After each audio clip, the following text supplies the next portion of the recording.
You are here today with Treasury Secretary Scott Bessent, and he'll deliver some very short remarks, and then we'll go right to your questions. Thanks a lot. Good. Thank you all for coming. As Elliot said, I got some short remarks. It's a pleasure to join you this morning here at USA House and Freedom 250. Today marks 1 year since President Trump's historic return to office. The United States enters its 250th year from a position of great economic strength. We are, by all measures, the strongest place for capital in the world. President Trump has led a 12-month transformation of the U.S. economy. Our capital markets are unmatched in their depth and breadth.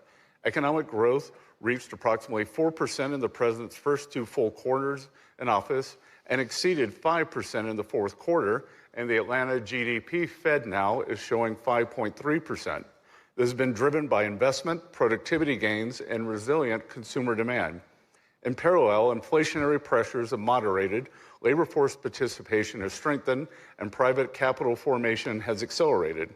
Wages have grown every single month since President Trump has been in office, and the American worker is strong and resilient. President Trump and I were at a Ford plant in Dearborn, Michigan last week, and that was borne out there.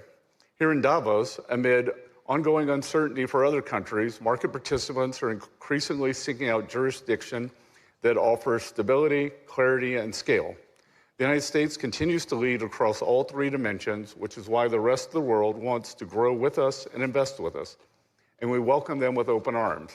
Taken together, President Trump's policies have delivered a historic economic comeback for both Wall Street and Main Street in record time. For too long,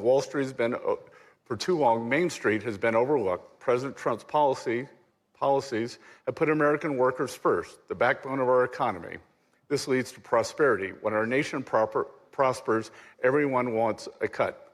The smart money is on America, and we welcome our partners who want to build, innovate, and expand alongside us. There's rarely been a more compelling case for investing in America, and we invite you all to join in this 250th year and to be part of the next 250 years. So, thank you, Mr. Secretary. Let's take questions just so you guys are tracking. We have about 20 minutes. I'm going to start in the back there. Please state your name and outlet. Thank you. Thank you. Secretary Brian Glenn, Real America's Voice. Nice to see you outside the White House door here at Davos. You mentioned the U.S. economy. Trump typically says it's the hottest economy in the world. It was doubted by many in this room and many around the world how it would fail. The tariffs would fall apart. Talk about the historic revenue that the tariffs are bringing in, and I do have a follow-up question on the Fed chair. Good. Well, as I've often said, the Trump economic plan is a 3-legged stool. It is trade, tax, and deregulation. Trade, we have signed historic trade deals, and we are bringing in the hundreds of millions of dollars of tariff revenue. But more importantly than that, on the other side, and I think what goes unnoticed and it should be highlighted, is as we do these trade deals, not only is the U.S. taking in revenue, we have pushed down the tariffs mostly to 0 with other countries, and we've taken down non-tariff trade barriers. That's why you saw a dramatic jump in exports in the U.S. in the third quarter. On tax, we got the one big, beautiful bill done on July 4th, which no one said could be done. And in that, we have full expensing, permanent, which gives business great certainty for equipment. We have full expensing for factories and ag structures, so we are seeing a CapEx boom. The CapEx is up 12%. In the history of economic cycles, CapEx booms always lead to employment booms. And then thirdly, and the silent part that is really taking hold now, is the president's deregulatory agenda. For too long, we have over-regulated. We are in Europe, the center of the great regulatory morass. The Draghi report came out and said that Europe needs to deregulate. President Trump has taken the initiative and deregulated, whether it's what the Treasury does in financial markets.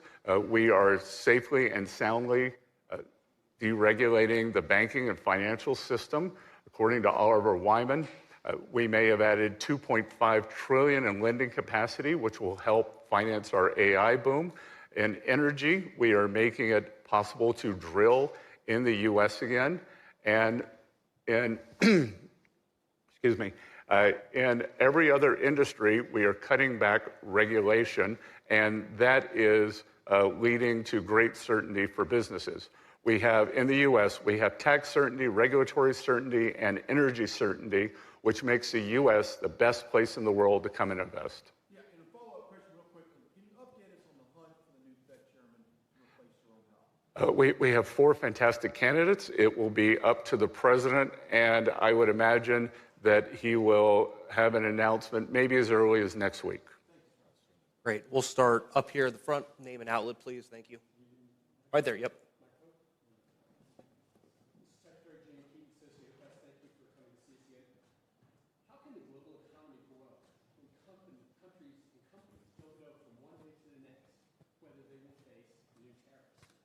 What's going to happen with the U.S. agreements on tariffs with the U.K. and the EU in light of these new tariff threats over Greenland? And why should any country ever enter a trade agreement with this administration when one day to the next the goalposts could change? And how do companies, you just mentioned certainty, you just mentioned capital expenditures. If I'm a corporate executive, how do I know how to make decisions about future investments, about CapEx, if I don't know what my costs and fees and customs duties I'm going to face in the future? Well, again, I would say this is the same kind of hysteria that we heard on April 2nd.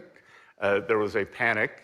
And what I'm urging everyone here to do is sit back, take a deep breath, and let things play out. As I said on April 2nd, the worst thing countries can do is escalate against the United States. Back then, only one country, China, escalated. We ended up in an unfortunate tit for tat in tariff raises. We ended up at 145, 125.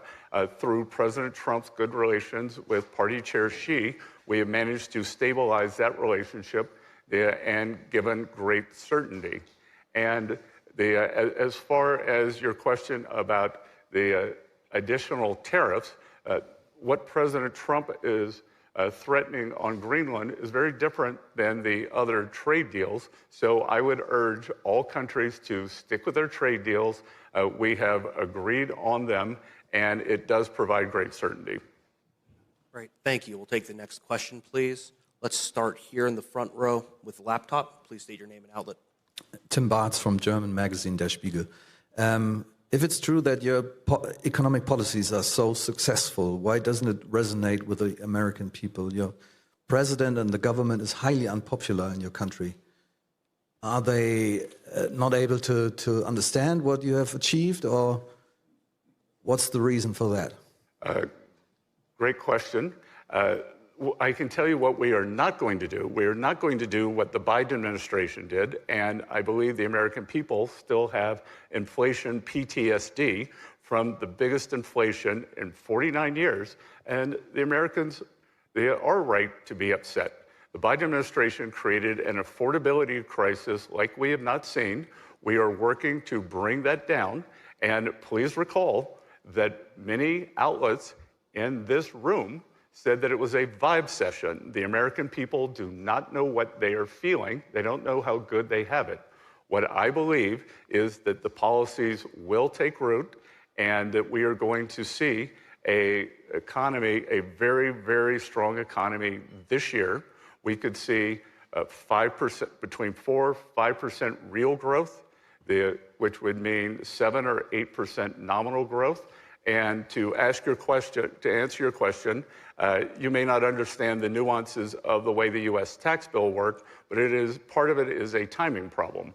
When we did the One Big Beautiful Bill on July 4th, which included the president's signature policies for working Americans, no tax on tip, no taxes on overtime, no taxes on Social Security, deductibility of auto loans, if you buy an American car, the IRS, which I am also the commissioner of, did not give withholding guidance.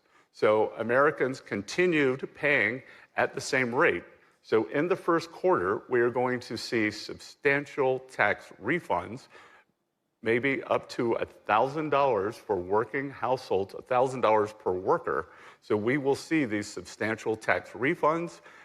Americans will adjust their withholding, and they will get an automatic bump up in their weekly or monthly paychecks. So I think that we are on the cusp of an acceleration that working Americans will feel. Thank you. We'll take the next question. Let's please go right here, ma'am, with the scarf. Name and outlet. Christine Lee, most recently with Bitcoin Magazine. Can you give us an update this year in 2026, what America's strategy is for a Bitcoin strategic reserve? And given that the SDNY recently seized Bitcoin from developers working on a project called Tornado Cash, what does the administration think about that, contrary to Trump's executive order saying that Bitcoin should not be, seized Bitcoin should not be sold? So a lot of things to unpack there. I'm not going to talk about Bitcoin specifically. What I will talk about is the administration led by Treasury and our colleagues on both sides of the aisle in Congress passed historic legislation, the Genius Act for stablecoins. We are working on clarity legislation. And our goal, again, it is the president bringing digital assets and innovation onshore to the U.S. We want to be the best regulatory regime for digital assets and creativity to spark innovations. The previous administration almost created an extinction event for digital asset companies. We are bringing them back. I'm not going to comment on that litigation other than to say if anything was seized, I believe it would have been seized from the founders, and the policy of this government is to add seized Bitcoin to our digital asset reserve after the damages are done. So the Bitcoin reserve, our view was first you have to stop selling, which we have done, and then we can add the assets in asset forfeitures. Great. We'll take the next question here in the front row, ma'am, with the turtleneck, please. It's a big turtleneck. An outlet. Mr. Secretary, Hadley Gamble with IMI. Thank you so much for taking my question. The first part of which is there has been a great deal of talk by EU governments and the UK about exercising the so-called nuclear option when it comes to Greenland, which would be essentially to dump U.S. treasuries. How is the Treasury Department and the White House prepared for that? What's the plan if that's something that they begin to do? Well, I just want to say this is a false narrative that there is no talk in European governments. This was a report written by Deutsche Bank that this could happen. The media has latched onto this. I think it is a completely false narrative. It defies any logic, and I could not disagree more strongly on that. If you look, the U.S. Treasury market was the best performing market in the world, or the best G7 performing bond market, and we had the best performance since 2020. It is the most liquid market. It is the basis for all financial transactions, and I am sure that the European governments will continue holding it. And as I said, I think everyone needs to take a deep breath. Do not listen to the media, who are hysterical, just like they were, just like you all were. Let's just go back to what happened after April 2nd, hysteria. And what happened? We had the fastest stock market recovery in history. So I think these false narratives, get out there, get spun up out of control. When I was an investor, part of my success was sticking back, looking at the medium and long term, and ignoring the media. And so just to follow on to that, so you do not believe that the EU or the UK have any retaliatory financial instruments or measures in their bag that the United States should be worried about? No. Let's go to the next question. Ma'am, second row, scarf, please, name and outlet. Thank you. Hi, Jordan Holman with the New York Times. So as you're here in Davos right now, which CEOs are you planning to meet with? And have any of them, either European specifically CEOs, expressed any concern over Greenland and the trade agreements? And if not, what are you hearing from them? I haven't met any the CEOs yet, and my intention here is to meet non-U.S. CEOs who I couldn't meet in D.C. What do you think they will express to you? Well, I try not to anticipate the question. Great, thanks. Let's go right here in the middle. But I will give them the same message I just gave you all, that take a deep breath and let this play out. Do not listen to the media hysteria.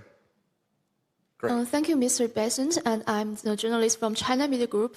I want to ask that the FED said 37% of U.S. adults can't cover a $400 emergency. What do you think of it? And some calls list the Q line or Alice line for U.S. people, and the Q line is mainly for.